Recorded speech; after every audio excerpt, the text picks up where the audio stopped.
Kaya kalalisay ang ating pagbibigo ng pagpatuloy, ng ating paglahok, pagkika at pagtubos sa pamamagitan ng Panginoong Diyos. Purihin natin ang Diyos at diningin natin kanya rin yung pagpapuri ang poklas ng pinangyayarihan ng ating gawain. Ngayong iginagawa dito ang pagpapaspas. Dinalang ng Diyos ang tao ay kanyang narawan ni Marang siya ng malapit ng babae at sila'y pinagpala. Ika niya, pakarami kayo at pilihan ng mga sulti ng buong daigdig at pamahalaan.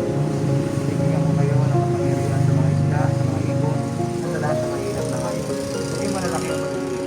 Bigyan ko kayo ng lahat ng pagiging buti na mga pangangin ng mga kakain. At ang lahat ng halamang magbiyan ng ibig ng mas mahirap na kayo.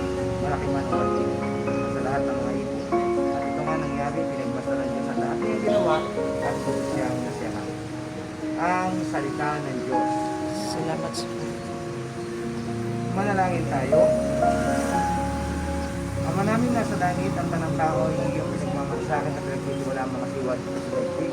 Upang sa pagana ang lahat ng mga kasalo sa pagsisikap din ng iyong daigdig na ito. Paspasan mo ang tanang paririto sa pamilihang ito. Upang pamayarin ang katarungan pagmamahal ng ginaganap sa pangangalakal at sa ikabubuti ng tanang sa kagagarap ng ay ginabang sa pagpundat ng sanlibutan. Sa pamamagitan ng subukan kasama ng Espiritu Santo, magpasawalang hanggan. Amen. Sabay-sabay tayo ngayon, Ama namin, salamin ka, sa pinangalan mo, at sa amin ang kahalagahan mo. Hindi na loob mo. bigyan mo kami ng kakanin sa araw. Awarin mo kami sa aming masala. Para magpapatawad namin sa nagkakasalan sa amin. Huwag mo kami ipahintulot sa kami sa kahalang.